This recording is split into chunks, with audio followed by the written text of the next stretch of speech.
conéctate con el debate de la reforma eléctrica. Resumen. Foro 10. Impactos económicos y financieros para la CFE y la hacienda pública de las reformas energéticas y su sostenibilidad.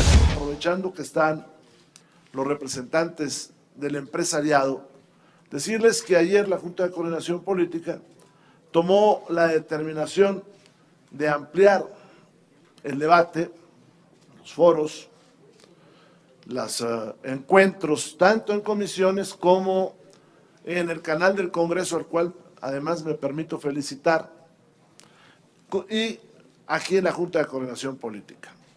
Y hacer 4 bloques de invitaciones, que les digo a los compañeros coordinadores, esperamos acá en la Junta sus peticiones, sus opiniones y sus propuestas.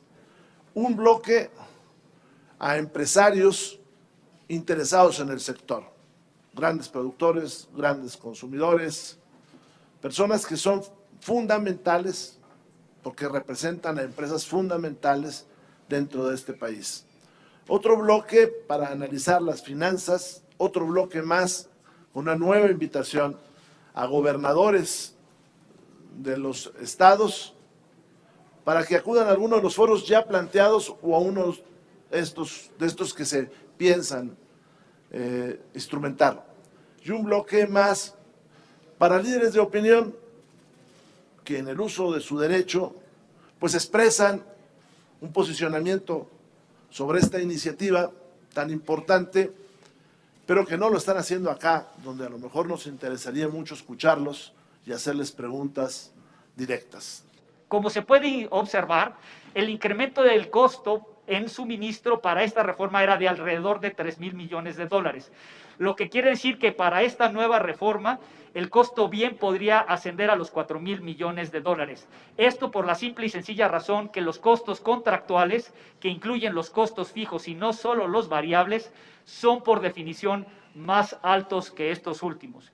Finalmente, otro dato interesante de este ejercicio y el realizado por el ENREL es que en ambos se puede observar un claro incremento en el consumo de combustóleo, lo que hace pensar que uno de los motivos fundamentales de la reforma propuesta es la necesidad de consumir el excedente de este combustible obtenido en las refinerías como resultado de la idea equivocada de que es más conveniente incrementar la refinación en el país aunque nos cueste más. Termino.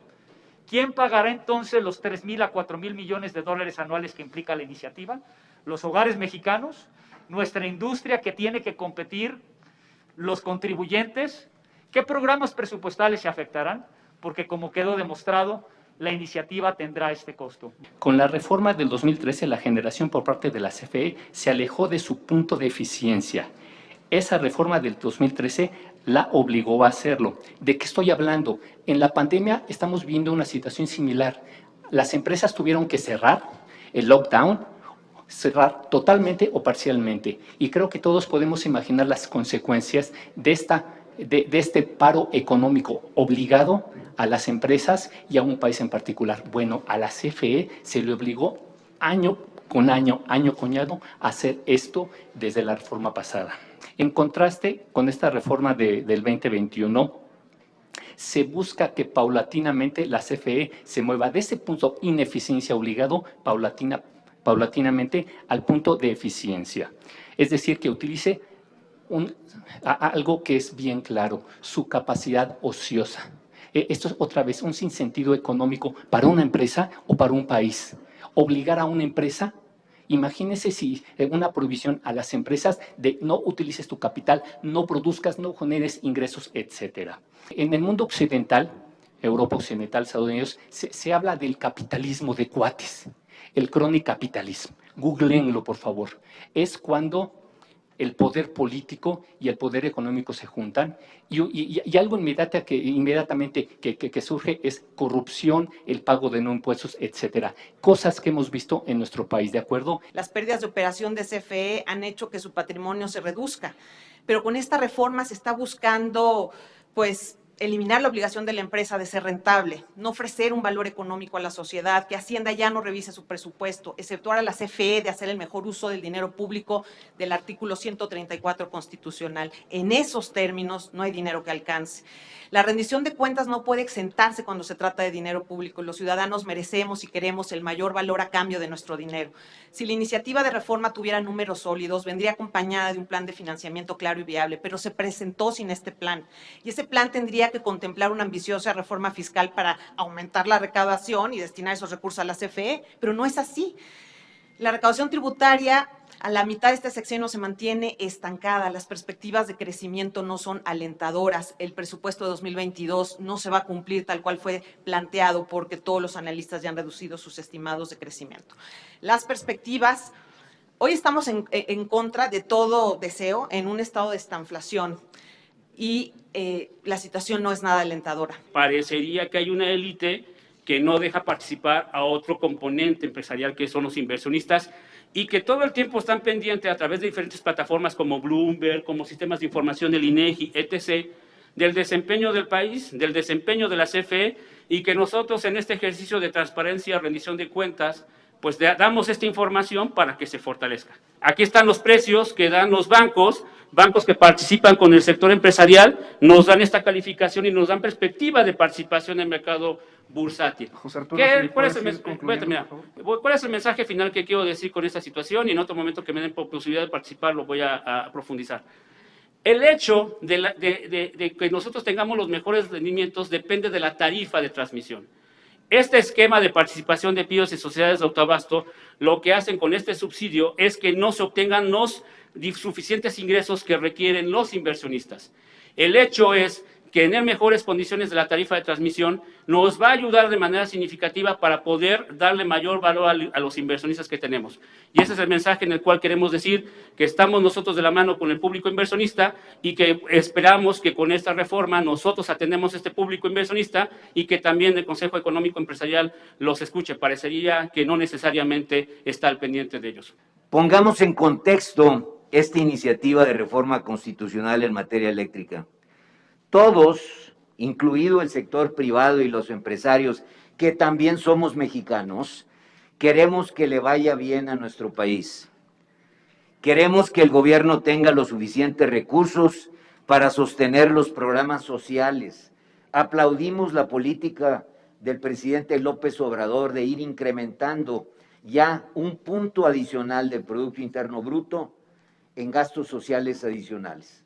¿Os parece una necesidad para el México coyuntural que estamos viviendo? Queremos que todos los mexicanos tengan acceso a energía barata y limpia. Queremos una Comisión Federal de Electricidad fuerte, vigorosa, eficiente, productiva y competitiva. Se da un modelo económico oligárquico, un sistema oligárquico en donde hay una alianza importante entre grandes monopolios, que aquí se espantan del monopolio estatal, pero nunca hablan del monopolio privado, nunca hablan del control enorme que tienen los grandes monopolios que están detrás de estas grandes corporaciones y que no tienen un poder económico local, sino global.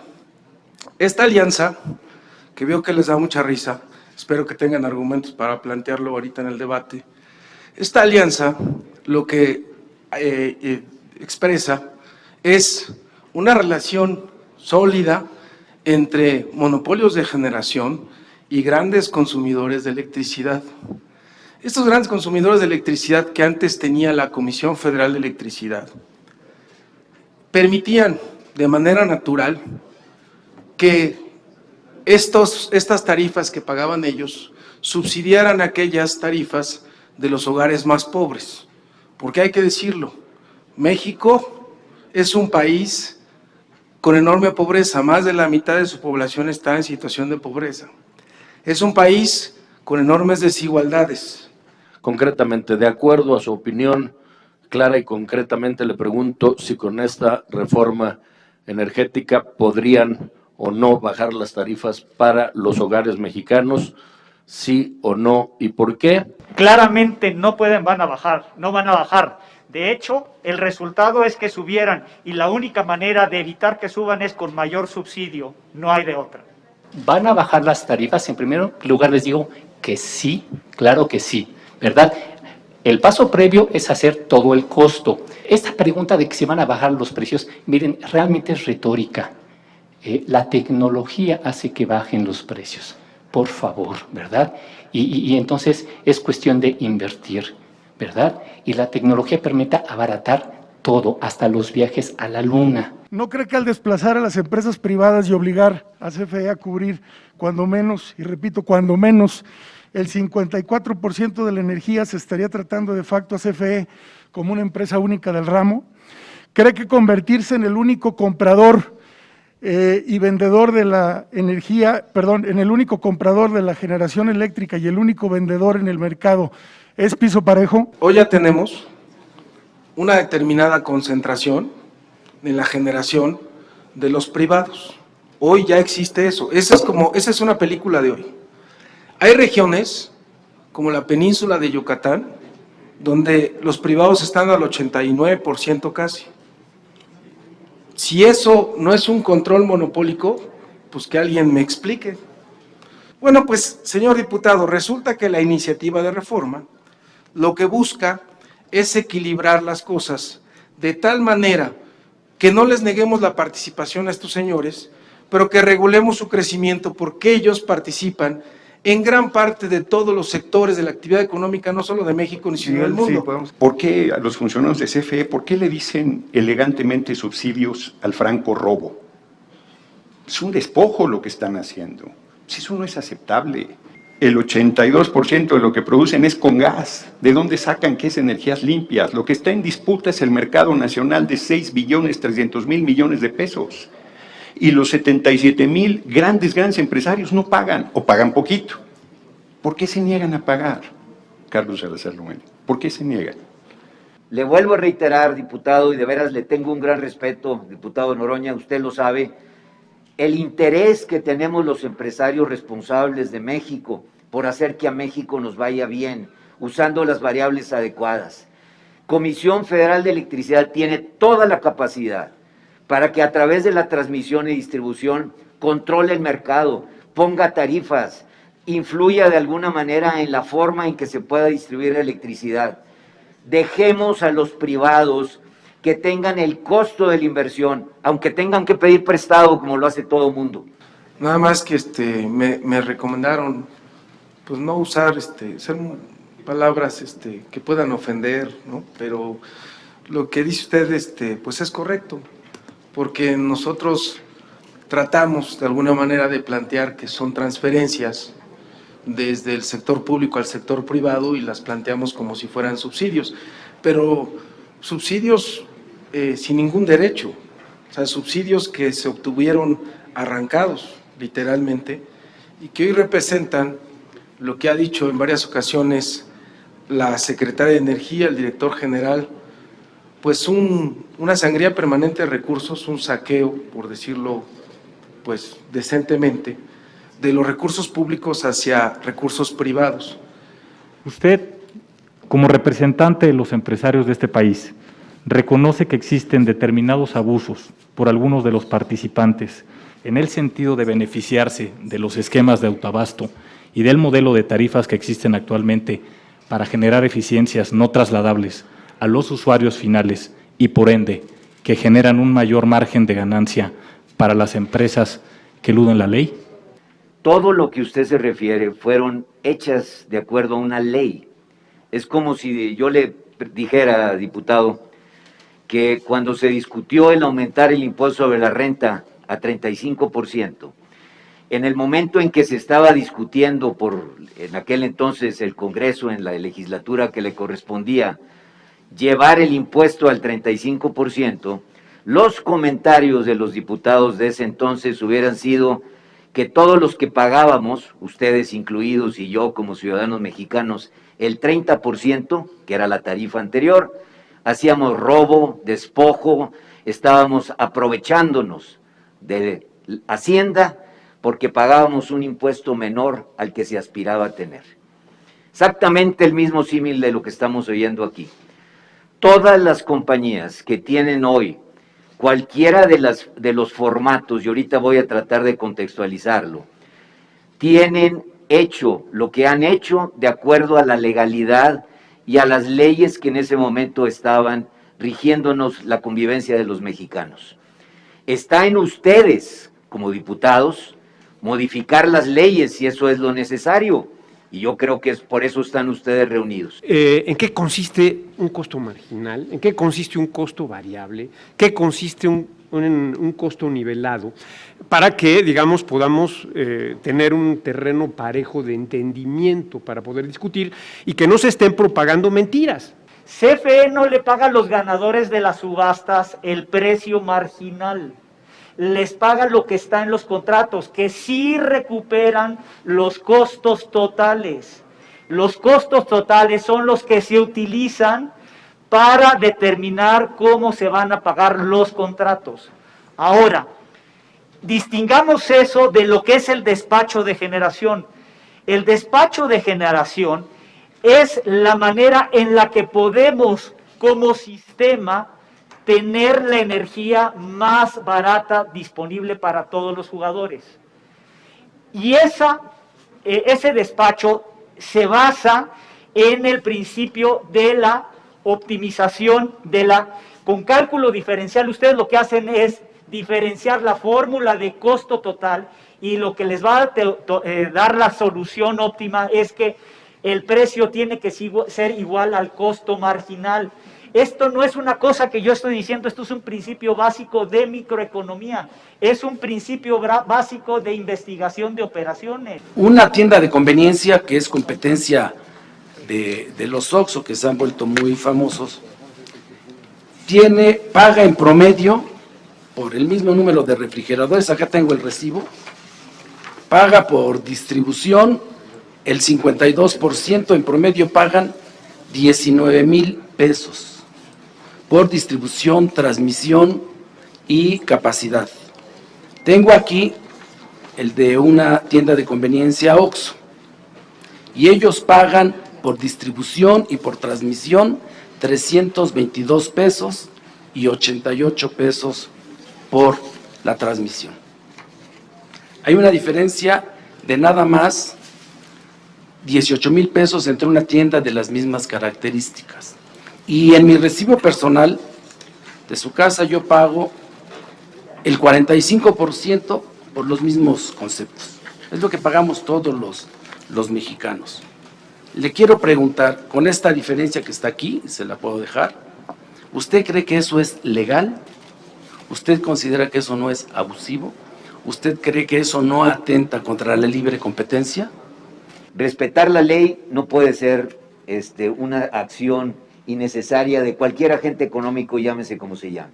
Por eso ponía el ejemplo yo de cuando aumentaron los impuestos no podíamos nosotros ir a aducir que por pagar el 30% como tasa máxima de impuesto sobre la renta no estábamos nosotros cumpliendo la ley o provocando un despojo. Cuando esas leyes se hicieron, la cantidad de energía renovable que había en nuestro país era el 1.9%. 1.9%. En las condiciones que en ese momento existían, se quería estimular la inversión en energías renovables y se hizo un incentivo clarísimo que se llama el famoso porteo estampilla, tratando de que se estimulara la inversión en energías renovables. Fue exitosísima porque pasamos, diputado Mier, de 1.9 a 16.5% de inversión en capacidad de energías renovables en nuestro país. De 1.9 a 16.5. Mucha gente vino e invirtió en energías renovables porque ese era el objetivo de la ley en ese momento. Y se le daba como uno de los incentivos más importantes de que el cobro por la transmisión de electricidad sería más barato que el cobro de transmisión que se tenía en el mercado abierto. Compiten en igualdad de circunstancias en el mercado la CFE y estas empresas privadas. Ustedes y sus representantes, ¿estarían de acuerdo en reformas secundarias para evitar posibles distorsiones que se tengan, dije posibles distorsiones, que se tengan en el mercado. Y cómo evitar luego que estas no sean combatidas por amparos o por otro tipo de recursos. Compiten igual.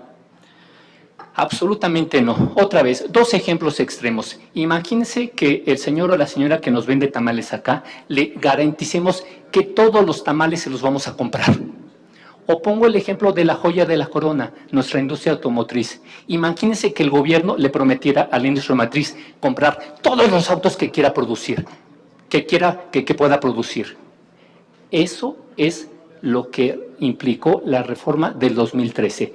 Toda la generación privada, esto es juego parejo, compiten igual, nada, esto no sigue el osito, ningún principio económico básico. ¿Desde cuándo en las economías de mercado se le garantiza a una unidad económica que un agente le va a comprar toda su producción? Ese es el meollo de la competencia, ¿verdad? Y eso, esa irregularidad absurda económica fue lo que hizo la reforma del 2013, de manera que no compiten. Reto al señor Carlos Salazar a que si los datos que hemos presentado aquí no son correctos, presento mi renuncia. Esperaría que él presente la suya al Consejo Coordinado Empresarial si sus cifras son reales. Si no son reales, que la presente. Si son mentiras, que renuncie. El diputado hizo una pregunta muy buena, que me parece a mí importantísima de contestar. Preguntó si la Comisión Federal de Electricidad estuviera de acuerdo en competir en igualdad de condiciones con el sector privado. Bueno, si esta ley lo que promoviera eso, estaríamos todos intentando encontrar una fórmula de que fuera aprobada por todos los diputados que representan a esta legislatura. Porque entonces sí, la Comisión Federal tendría que competir en igualdad de condiciones con todos. El reto me parece totalmente inadecuado, porque me parece casi de joven en la escuela que te digo ahí a la salida nos vemos y a ver si quién es más alto uno con otro. Me parece no serio. Aquí estamos hablando de seriedad. Yo lo que he dicho, y se lo vuelvo a decir, manden esta tabla a todas las escuelas de contabilidad y de economía de este país, serias, y hagan que esas personas reconozcan que los conceptos que están en esta tabla son adecuados o inadecuados. Cámara de Diputados, Legislatura de la Paridad, la Inclusión y la Diversidad.